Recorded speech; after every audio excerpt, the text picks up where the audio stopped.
It was a Friday night at the Cultural Center of Liberdade in São Paulo. The Night of Dance event was being held for the first time in the city, promising to bring together the best contemporary dancers and dance groups. At 62, I decided to attend not as a spectator, but hoping, perhaps, to participate in some way. I arrived at 7:30 p.m., wearing a simple black blouse, tailored trousers, and comfortable flats. My grey hair was pulled back in a low bun, without much fuss. After 35 years of teaching dance, I knew that comfort was more important than appearance. The main hall was filled with young dancers, most of them between 20 and 35 years old, all wearing modern athletic wear, colourful leotards, and cutting-edge sneakers. I definitely stood out from the crowd. At the entrance, a young organizer approached me. "Good evening, The performance is in the main hall. Seating for the audience is in the bleachers." "Actually, I'd like to participate in the open dance," I replied politely. She looked me up and down, clearly confused. "Oh, do you have experience with contemporary dance?" "Yes, I do." "Well, the level here is quite advanced. Perhaps you'd prefer to watch first, to see if you can keep up." I headed to the center of the hall where about 40 dancers were warming up. The ambient music was electronic, with strong beats. The young people performed fluid movements, impressive jumps, and complex spins. I began my own warm-up discreetly in a corner. Basic stretches, joint preparation, breathing. Several young people looked at me with curiosity and some with ill-concealed disdain. A blonde young man, about 25, commented to his partner, "Look, an old lady came here. Poor thing, she must think this is a ballroom dancing class for seniors." The girl, a very thin redhead, laughed. "Someone should tell her this is professional contemporary dance, not occupational therapy." A group of 3 dancers approached me. Their leader, an athletic brunette, spoke in a condescending tone. Are you sure you're in the right place? There are some stretching classes for seniors upstairs." "I'm sure, thank you," I replied calmly. "It's just, look, no offense, but the people here have been training for years. It's a very technical level." A black dancer, about 30, joined the conversation. "That's true. Today's choreography is super complex. Lots of solo work, advanced partnering. We don't want you to get hurt." "I take good care of myself. Thank you for your concern." They walked away shaking their heads. I heard comments like old people's stubbornness and it's going to be embarrassing. At 8 p.m., the main instructor, a man in his 40s named Eduardo, gathered everyone in the center. "All right everyone, today we're going to work on a special choreography. It's a piece that's very successful on the international circuit." He turned on the music. It was Metamorphosis, a piece I knew very well. My heart quickened. "The choreography is called Reflections of Time," Eduardo continued. "It's a very poetic, very technical piece about the different phases of life." The first chords began, and he demonstrated the initial movements. My eyes welled up with tears.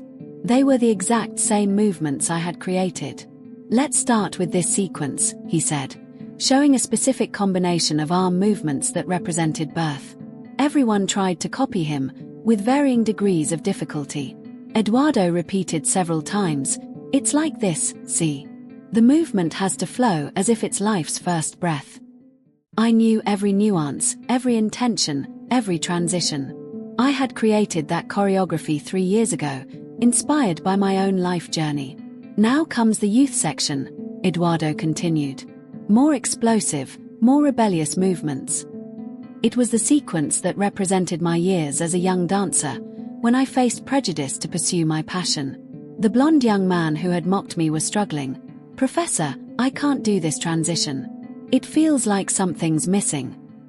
"It's really complicated," Eduardo agreed. "This choreography has many layers of interpretation." I couldn't help myself. I approached the young man. "May I help?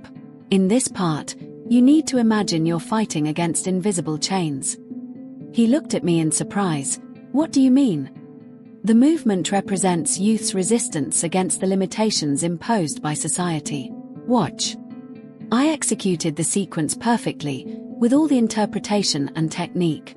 Silence fell over the hall. Everyone stopped to watch me. Eduardo approached, clearly intrigued.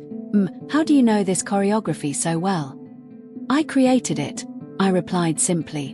What do you mean, you created it? I'm Helena Marquez. Reflections of Time is my choreography, registered 3 years ago. The shock was widespread. Eduardo turned pale. Helena Marquez? The Helena Marquez. The very same. Murmurs filled the hall. Some young people pulled out their phones to search my name. My God, said the redhead dancer. Helena Marquez is a legend of Brazilian contemporary dance. The blonde young man was flushed. I didn't know. Eduardo was visibly nervous.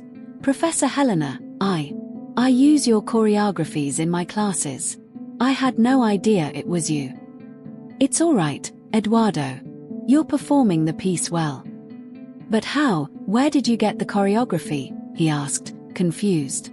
I bought the rights through your artistic management company. I've been paying royalties monthly for 2 years. I smiled. That's my company. I manage my own copyrights. The atmosphere changed completely.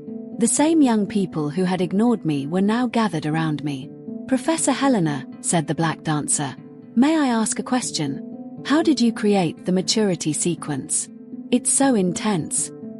That part represents when I stopped caring about others' opinions and danced only for myself. At 45, I discovered my true artistic expression. The blonde young man approached, embarrassed. Professor, I apologize for the comments.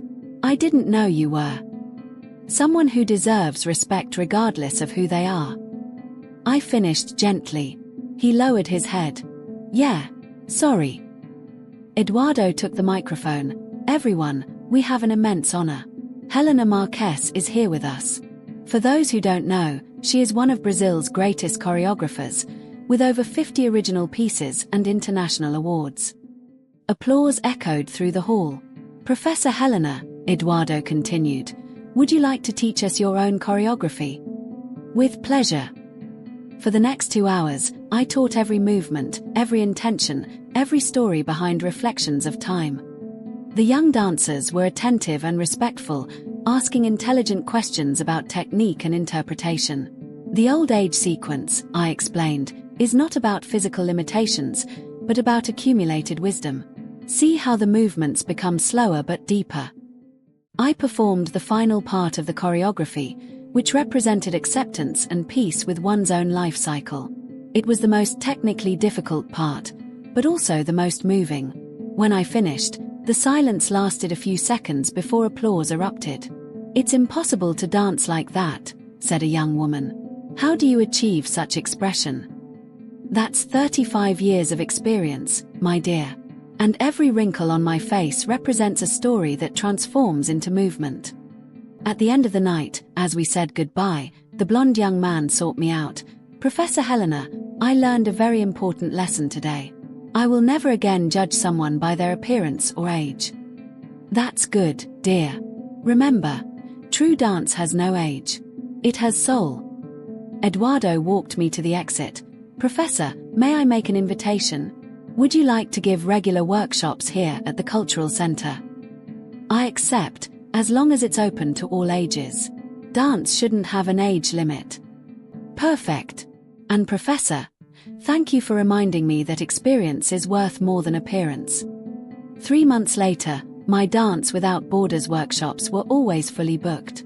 Students from 16 to 80 years old danced together, breaking down age barriers and prejudices. The blonde young man, whose name I discovered was Gabriel, became one of my most dedicated students. Professor, he told me once, you taught me that wisdom is danced, not spoken. The redhead dancer, Marina, also became a regular.